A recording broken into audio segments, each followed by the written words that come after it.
இந்த அரங்கத்தின் வாயிலாக கேட்கிறேன் ஒரு வேண்டுகோள். அண்ணனே, நீங்கள் கட்சியை அறிவிக்கப் போகிறீர்களா, கொடியை அறிவிக்கப் போகிறீர்களா என்று எங்கள் தோழர்கள் இங்கே கூடியிருக்கிறார்கள். நான் அவர்கள் மூலமாக உங்களிடம் ஒரு வேண்டுகோளை வைக்கிறேன். உங்களை இன்று முதல் நாங்கள் தலைவராக ஏற்க இருக்கிறோம். தலைவராக நாங்கள் குழுவை ஏற்க இருக்கிறோம். நீங்கள் இனி இன்னொருவரை தலைவர் என்று சொல்லிக்கொண்டு உங்கள் சட்டை பையில் இன்னொரு படத்தை வைத்துக் கொண்டு உங்கள் கையில் மோதிரத்தில் இன்னொருவரை தலைவர் என்று சொல்லிக் கொண்டு இருப்பதில் எங்களுக்கு உடன்பாடு இல்லை. அந்த வைகோ சொல்லுகிறார், நாங்கள் நிர்வாகிகள் கூட்டத்தில் ஜனநாயக முறைப்படிதான் உன்னை நீக்கிறேன் என்று சொல்லுகிறார்.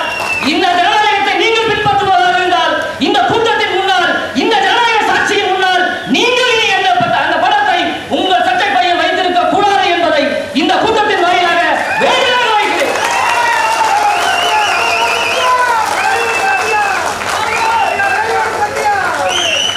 அன்று ஒரு புத்தன் பிறந்தார்.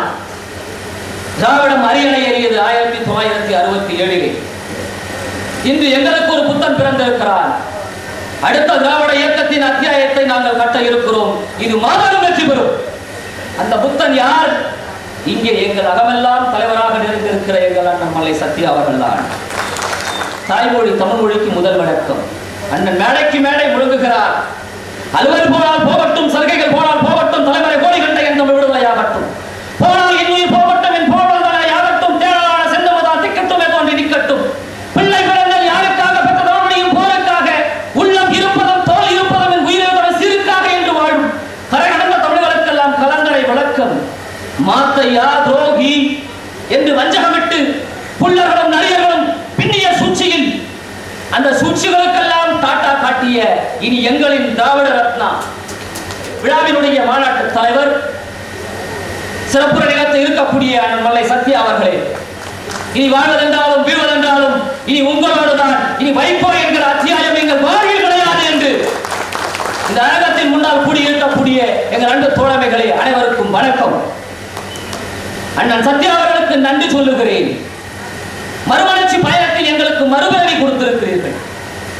முதல் பிறவியில் நாங்கள் மரணித்து விட்டோம், சூழ்ச்சியால் மரணித்து விட்டோம், எங்களுக்கு மறுபிறப்பு கொடுத்திருக்கிறீர்கள், நன்றி. நான் தலைவர் படத்தை அகற்ற சொல்லுகிறேன். ஏன்?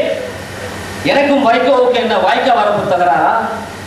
எனக்கும் வைகோவுக்கு என்ன அங்காளி பங்காளி தகராறா? எந்த விதத்தில் அவர் இனி உங்கள் தலைவர்? நேரடியான கேள்விதான். இனி எந்த விதத்தில் அவர் உங்களின் தலைவர்?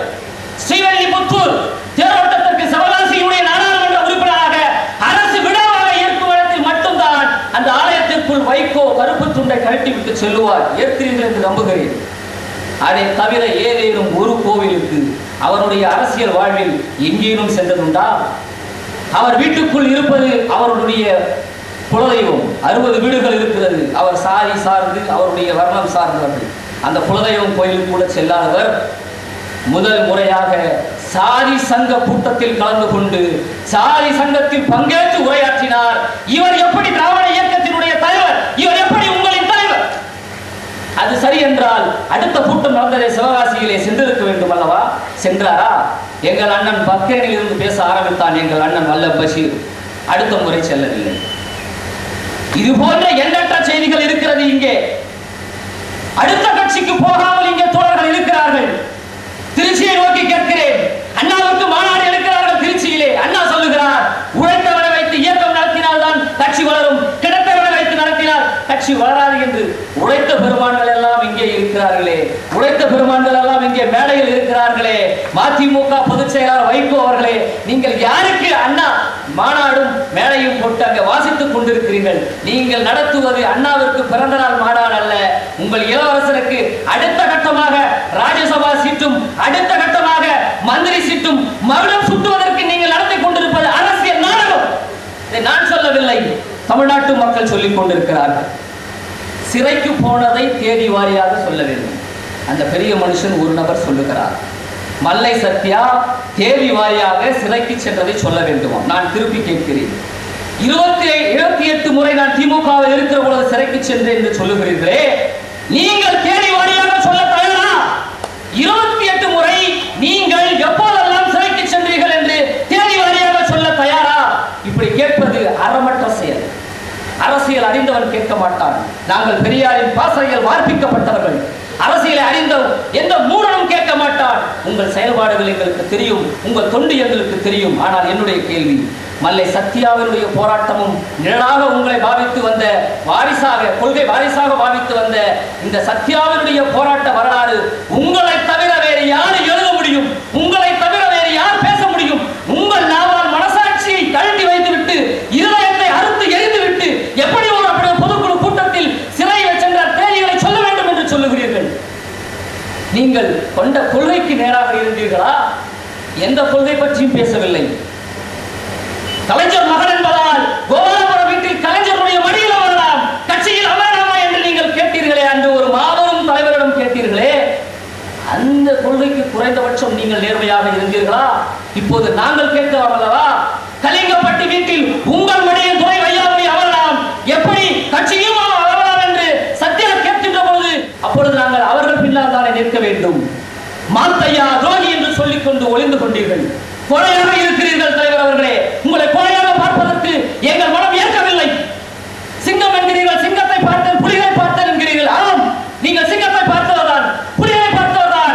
இந்த தொடர் அரசியலில் நீங்கள் சிங்கத்தையும் புலிகளையும் பார்த்தபோது உங்களோடு இருந்தவர்கள் அனைவரும் சிங்கங்கள், புலிகள். இன்று இருப்பது ஆடுகள், வெறும் செம்மறிய ஆடுகளை என்று வைத்துக் கொண்டு பொதுக்கூட்டத்தில் நீங்கள் பேசுகிறீர்கள். நான் சிங்கத்தை பார்த்தவன், புலிகளை பார்த்தவன் என்று ஏளனம் பேசுகிறீர்கள்.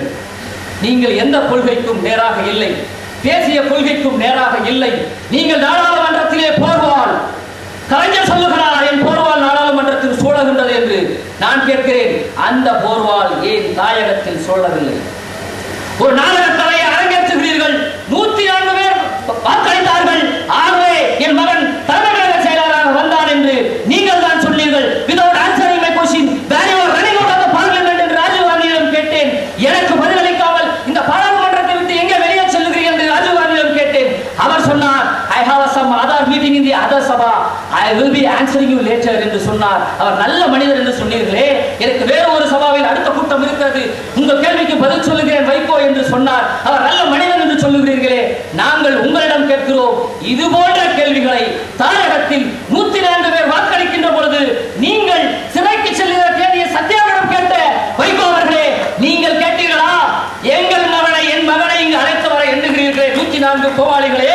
என் மகன் துரை வைகோ எத்தனை போராட்டங்களில் கலந்து கொண்டான், எந்தெந்த போராட்டங்களில் கலந்து கொண்டான், எந்தெந்த முற்றுகை போராட்டத்தில் கலந்து கொண்டான், எந்தெந்த தேவையில் சிறை சென்றான், அவரை கொண்டு வந்து அரியணை கட்ட எண்ணுகிறீர்களே என்று அந்த 104 பேருக்கு இந்த போர்வால் ஏன் சூழவில்லை? இந்த புலி ஏன் கத்திக்கவில்லை?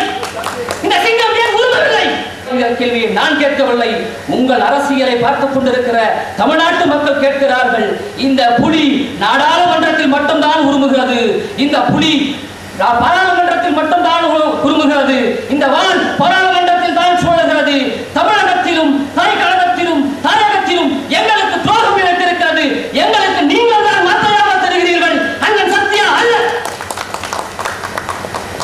அந்த திருவான்மையூர் கூட்டத்தில் பேசுகிறார் சங்கரன் கோயில் தங்கவேலு அண்ணன். நான் சிறையில் இருக்கின்ற பொழுது எனக்கு நியூஸ் பேப்பர் வாங்கி வந்து, அவர் பேரெல்லாம் சொல்ல மாட்டார், டிஆர்ஆர் அண்ணன் இருக்கும்போது தான் சொல்லணும். சுப்பிரமணிய அண்ணன் பேரை சொல்ல மாட்டேங்கிறார். ஏன் சொல்ல மாட்டீங்க? ஏன் சார் சொல்ல மாட்டீங்க? 350 கோடியை சுருட்டி விட்டு சென்று விட்டார் தொழிற்சங்கத்தின் மூலம் என்று அபாண்டமாக பழி சுமத்தினீர்களே. இந்த திராவிட இயக்கத்தின் மிகப்பெரிய ஒரு வரலாற்றில் களமாடியவராக இருக்கக்கூடியவர் அடுத்த அமர்வில் இங்கு பேச இருக்கிற ஐயா திருப்பூர் துரைசாமி அவர்களை அவாண்டமாக பணி சுமத்தி 350 கோடியை சுருட்டி கொண்டு விட்டார். வாய் கூசாமல் பேசினீர்களே. இன்னைக்கு டிஃபர்மேஷன் கேஸை சந்திக்கிறீங்க. அவர் மேல வழக்கு போட்டிருக்காரு, அதை பத்தி அவர் பேச மாட்டார். உங்களுக்கு கொஞ்சமாவது நீங்கள் கடந்து வந்த பாதையை எப்படி வந்தீர்கள் என்று எண்ணி பார்த்தால், இப்படி தன்னுடன் பழகியவர்கள் மீது நஞ்சை கத்துவீர்களா நீங்கள்? அதை வரிசையா சொல்ற மாசிலாமணி அண்ணன் டேப்லெட் எழுதி கொடுத்து சிறையில் தன்னுடைய காய்ச்சல் போனதெல்லாம் சொல்றார். எல்ஜி அண்ணனை குறிப்பிடுகிறார். தோழர்களே, அண்ணாவிடம் அறிமுகப்படுத்தியவர் அண்ணன் எல்ஜி அவர்கள். அந்த எல்ஜி அவர்களும் இன்று வைகோவுக்கு நேரெதிராக நிற்கிறார். கண்ணப்பன் அவர்கள் மூத்த முன்னோடி, செஞ்சியார் அவர்கள், இப்படி எண்ணற்றவர்களுடைய பட்டியல் வரிசையாக அந்த மாநாட்டில் சொல்லுகிறார். அந்த மனுஷனுக்கு கொஞ்சம் கூட தயக்கம் இல்லை. இவ்வளவு பெரிய பட்டியலை போட்டு நாம் தானே இந்த மேடையில் பேசுகிறோம், இதில் ஒருவர் கூட நம்மோடு இல்லையே, அப்போது அவர்கள் துரோகியா அல்லது நாம் துரோகியா என்ற ஒரு கேள்வி அந்த மனிதன் மனதில் ஏறவில்லையே என்கிற வருத்தம் எனக்கு இருக்கிறது. ஏனென்றால் நான் என் தகப்பனை துரோகி என்று பேசியவன். கொள்கை மாறுகிற பொழுது தாய் தகப்பன் உடன் பிறந்தவன் அங்காளி பங்காளி நண்பன் யார் என்ற உறவையும் பார்க்க கூடாது என்பதுதான் பெரியார் எங்களுக்கு ஊட்டி இருக்கிற அவர் பாசறையினுடைய கல்வி. நான் என் தகப்பனாரை வைத்துக் கொண்டு தலைவர் வைகோவுக்கு துரோகம் செய்து விட்டார் என் தகப்பன், அவர் ஒரு மாபெரும் துரோகி என்று சொன்னேன். என் அண்ணன் மல்லை சத்யாவும் அந்த வேளையில் இருந்தார். அவர் அந்த பேச்சை கேட்டுவிட்டு நான் வைகோ ஒருவரைத்தான் இதுவரை வாழ்க என்று சொன்னேன். இன்று சொல்லுகிறேன், தம்பி ஜனார்த்தனும் வாழ்க என்று அந்த மேடையில் என்னை சொன்னார். இன்று நாங்கள் அவரோடு நிற்பதற்கு காரணம் 104 பேர் வாக்களித்தார்கள் தோழர்களே. இவர்கள் எப்படிப்பட்ட நாடகம் என்று தெரிந்து கொள்ளுங்கள். இங்கே பேசியவர் பொள்ளாச்சி விக்னேஷ் தம்பி சொன்னான், நான் இரண்டாவது தலைமுறை. என் மகள் சற்று நேரத்துக்கு முன்பு இந்த மேடையில் உரை நிகழ்த்தினால் செந்தமிழினியா, நான் உங்களிடம் கேட்கிறேன், தற்பெருமைக்கு கேட்கவில்லை. நான் நல்ல தகப்பன் தானே? நான் திராவிட சிந்தனைகளை உள்வாங்கிய நல்ல தகப்பன் தானே? நான் என் பிள்ளையை அடுத்த தலைமுறைக்கு எப்படி வாழ்ப்பிக்க வேண்டுமோ அப்படித்தானே வாழ்ப்பிக்கிறேன். இந்த கேள்வியை திருச்சியை நோக்கி கேட்டுவிட்டு வைத்தமைக்கு நன்றி கூறி இடம் சார்கிறேன். நன்றி, வணக்கம்.